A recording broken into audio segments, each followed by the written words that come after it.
স্বাগতম দর্শক, জামাস বয়স শোনার জন্য আরেকবার ভয়েস ফর ডেমোক্রেসির পক্ষ থেকে। দর্শক, প্রধানমন্ত্রী বলেছেন যে তাকে সরিয়ে ক্ষমতায় কাকে আনা হবে, কে হবে পরবর্তী প্রধানমন্ত্রী। তিনি এই প্রশ্নটি করেছেন। অনেকেই সাংবিধানিক দিকগুলা ব্যাখ্যা করার চেষ্টা করছেন যে সংবিধানে যেটা উল্লেখ আছে এইটা হবে ওইটা হবে, কিন্তু তার এই প্রশ্নটা আসলে যতটা না সাংবিধানিক, তার চেয়ে বড় কথা হচ্ছে তার রাজনৈতিক এক ধরনের যে প্রভু বলল না একনায়কতান্ত্রিক সতীনের মনোভাব তো থেকেই আমার তিনি একটা সেই কথাটা প্রশ্ন আমি বলেছেন। এটা করতে চাই সেটা কি? যে আমাদের তিনি বিশেষ করে বলছেন যারা যে অতিবাম আমরা সবসময় তাকে মনে করি তিনি তারা মূলত বিদেশ খুব সফরের পরে একটি সাংবাদিক সম্মেলনে এই কথাগুলো বলেছেন যে তাকে সরিয়ে কাকে প্রধানমন্ত্রী করা হবে। দেখুন, সংবিধানে সুস্পষ্টভাবে উল্লেখ আছে জনগণ সকল ক্ষমতার উৎস। জনগণই নির্ধারণ করবে কে দেশের কোন দায়িত্বে থাকবেন, বিশেষ করে রাজনৈতিক সরকারের ক্ষেত্রে। জনগণের ভোটে নির্বাচিত প্রতিনিধিদের মধ্যে থেকে একজনকেই প্রধানমন্ত্রী নির্বাচিত করা হবে। তিনি এই কথাটি বলেছেন দুইভাবে ব্যাখ্যা করা যেতে পারে। যেটা আমি বললাম এখন একটু আগে দর্শক, যে সাংবিধানিকভাবে নির্বাচিত প্রতিনিধিদের মাধ্যমে একজনকে প্রধানমন্ত্রী নির্বাচিত করা হবে।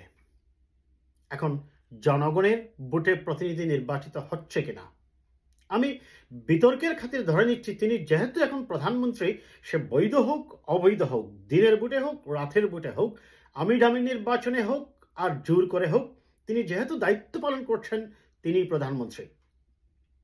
তিনি সরে গেলে কে প্রধানমন্ত্রী হবে এইটা চিন্তার দায়িত্ব তাকে জনগণ দিয়েছে কিনা, সংবিধান তাকে দিয়েছে কিনা, এটি হচ্ছে আগে বড় প্রশ্ন। সংবিধান অনুযায়ী পরবর্তী প্রধানমন্ত্রী হবেন তিনি, যেহেতু গত 15-16 বছর থেকে রাষ্ট্র ক্ষমতাকে, রাষ্ট্রযন্ত্রগুলোকে ব্যবহার করে অবৈধভাবে রাষ্ট্র ক্ষমতায় আছেন, সেহেতু তার এটা স্বীকার করে নিতেই হচ্ছে যেভাবেই হোক তিনি ক্ষমতা পরিচালনা করছেন, তাকে সরানো যাচ্ছে না। গত 16 বছর থেকে আন্দোলন করেও তার প্রস্থানে যেটা হবে, জনগণের ভোটেই আসবেন প্রতিনিধি। এখন তিনি যে কথাটা বোঝাতে চেয়েছেন মূলত, যে তিনি বাংলাদেশে যোগ্যতম প্রধানমন্ত্রী। দেখুন, যোগ্যতা অযোগ্যতার ব্যাপারটা সেটা নির্ভর করবে জনগণের মূল্যায়নের উপর। জনগণ আপনাকে কিভাবে মূল্যায়ন করে। আমরা দেখি আপনি একজন একদলীয় শাসক বলেই জনগণের কাছে পরিচিত। সংবিধান লঙ্ঘন করে আপনি নির্বাচন করছেন, জনগণের ভোটাধিকার প্রয়োগে বাধা দেওয়া হচ্ছে, আইন প্রয়োগকারী সংস্থা দিয়ে জোর করে আপনি ক্ষমতায় আছেন। এখন আপনি মনে করেন এই প্রধানমন্ত্রী পদটাকে কেন তিনি এটা বলছেন, কারণ মনে করেন আপনার যদি কয়েকটা সন্তান থাকে, আপনি কি করবেন, আপনার মৃত্যুর পরে আপনার এই সম্পত্তির মালিক কে হবে সেটা অটোমেটিক্যালি সংশ্লিষ্ট দেশগুলোতে তার দেশের আইন অনুযায়ী নির্ধারিত করা থাকে সে কিভাবে মালিক হবে।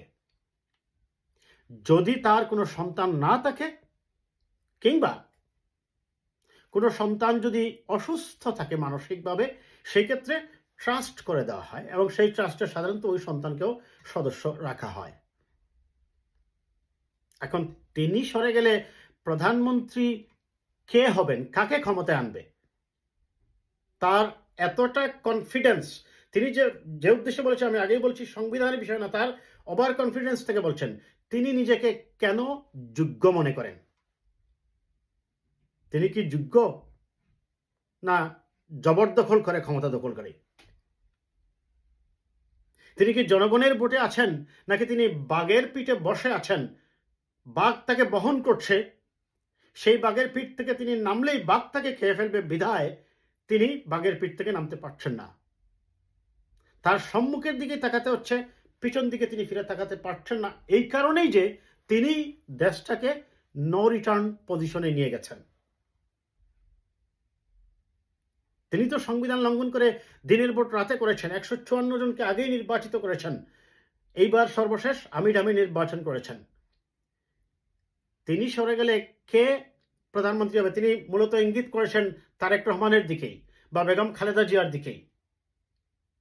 তার এই ইঙ্গিত থেকে এইটুকুই বলতে চাই, স্বাধীন বাংলাদেশের এই 52 বছরের ইতিহাসে এখনো সবচেয়ে জনপ্রিয় সরকার প্রধান হিসাবে যদি আমি বলি, আমি বলবো যে মানুষটার প্রতি মানুষের রেসপেক্ট, সম্মান এবং শ্রদ্ধা আছে তিনি বেগম খালেদা জিয়া। তারা হয়তো বা বলবেন যে এই তিনি তো সাজাপ্রাপ্ত আসামি, সেটা কিভাবে সাজা হয়েছে এটা দেশের 99% মানুষ বুঝে বলে আমি বিশ্বাস করি।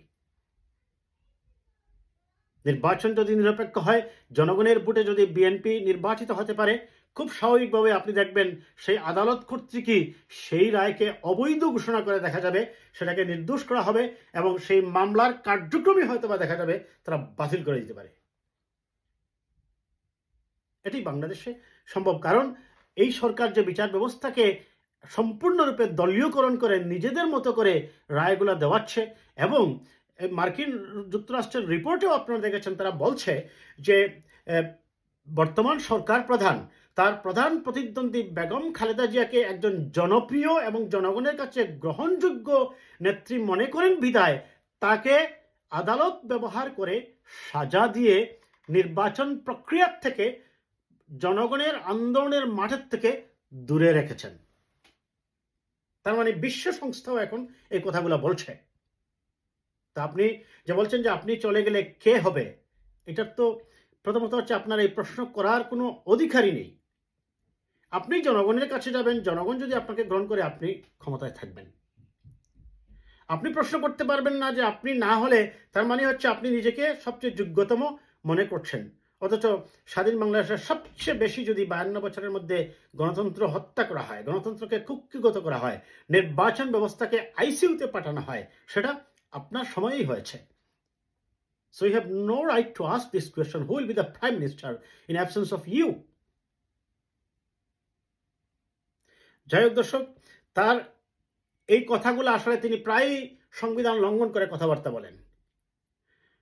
তিনি যখন শপথ নিয়েছেন সুস্পষ্টতই বলেছেন আবেগ অনুরাগের বশবর্তী হইয়া তিনি কাউকে ব্যক্তি আক্রোশ করিবেন না কিংবা সংবিধান বিরোধী কোনো কথা বলিবেন না। তো এই প্রশ্নটাই তো তার করাটাই তো হচ্ছে সংবিধান বিরোধী। তিনি আরো অনেক সংবিধান বিরোধী কথা বলেছেন, তিনি মানুষের জন্য হুমকি সৃষ্টি করেছেন। তিনি বলেছেন বেগম খালেদা জিয়াকে পদ্মা ব্রিজের উপর থেকে ঠুস করে ফেলে দেবেন, একজন নোবেল বিজয়ীকে পানিতে চুবিয়ে চুবিয়ে হত্যা করবেন। এটা তো বলার কথা না তার। কাজেই আপনি না থাকলে প্রধানমন্ত্রী কে হবে, খালেদা জিয়া হবে না, তারেক রহমান সাহেব হবে না, মির্জা ফখরুল ইসলাম আলমগীর হবে, সেটা জনগণ নির্ধারণ করবে। আপনার এই প্রশ্ন করার অধিকার নেই। তিনি তার সাংবাদিক সম্মেলনে আরো কিছু কথা বলেছেন। দর্শক, আমার ভিডিওটা লম্বা হয়ে যাচ্ছে। অতি ডান এবং অতি বাম, দেখুন অতি বাম যদি আমি প্রথমে বলি, তাদেরকে আবার তিনি প্রগ্রেসিভ দল বলেছেন, খুব বেশি হলে বাংলাদেশে 1% ভোট হবে। আর অতি ডান বলতে তিনি যেটা বোঝাচ্ছেন সেটা হচ্ছে যে ধর্মীয় সংগঠনগুলা, সেই ধর্মীয় সংগঠনগুলোর ভোট যদি আমি হিসেব করি, সেক্ষেত্রে জামায়াতে ইসলামী এবং ইসলামী যত ছোটোখাটো রাজনৈতিক দল আছে সব মিলে হয়তো বা ভোট হবে আপনার 4 থেকে 6, 7, 8% বা 10%। 10% হয়তো হবে না, আমি ধরে নিচ্ছি বিতর্কের খাতিরে।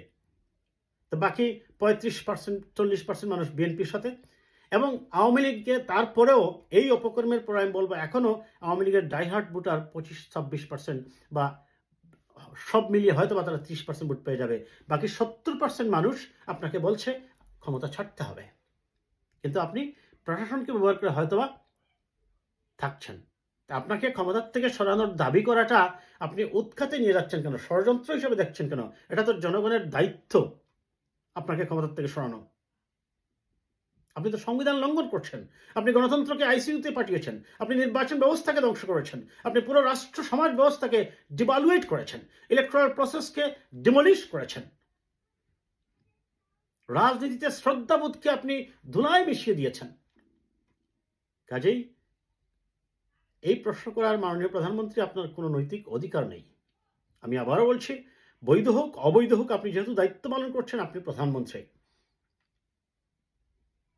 আপনি আজীবন ক্ষমতায় থাকবেন এই চিন্তাটুকু আপনাকে বাদ দিতে হবে। অন্যথায় ইতিহাসের মূল্যায়নে কিন্তু ইতিহাস কিন্তু আপনার ক্ষমতায় শুধু থেকে গেছেন এইটা দিয়ে মূল্যায়িত হবে না। ইতিহাস মূল্যায়িত হবে আপনার কর্মফল দ্বারা। ইতিহাসের মূল্যায়নে আপনি কিন্তু ইতিহাসের আস্থা করে নিক্ষিপ্ত হবেন। ইতিহাস আপনাকে সঠিকভাবে মূল্যায়ন করবে না। ইতিহাস আপনার অপকর্মগুলোকে নিশ্চয়ই বাদ দিয়ে কথা বলবে না। কাজেই অন্য পরবর্তীতে কে প্রধানমন্ত্রী হবে এটা চিন্তা না করে আপনি সংবিধানকে রেসপেক্ট করুন, সাংবিধানিক বিষয়গুলোকে রেসপেক্ট করেই আপনি পদত্যাগ করুন, একটি নির্বাচন দিন, জনগণ যাতে ভোটাধিকার প্রয়োগ করতে পারে, সেই ভোটে যদি আপনি আবার ক্ষমতায় চলে আসেন আপনি হবেন প্রধানমন্ত্রী। আপনি যদি না পারেন, জনগণ যাকে চায়, সে বেগম জিয়া হোক, তারেক রহমান হোক, মির্জা ফখরুল ইসলাম আলমগীর সাহেব হোক, আর ডক্টর কামাল হোসেন সাহেব হোক, আর জিএম কাদের সাহেব হোক, আর ডক্টর শফিকুর রহমান সাহেব হোক, যেই হোক না কেন, জনগণের ভোটে প্রধানমন্ত্রী হবে, কোনো বিদেশি শক্তির প্রেসক্রিপশনে নয়। ভালো থাকবেন দর্শক, কথা হবে আবার কোনো বিষয় নিয়ে।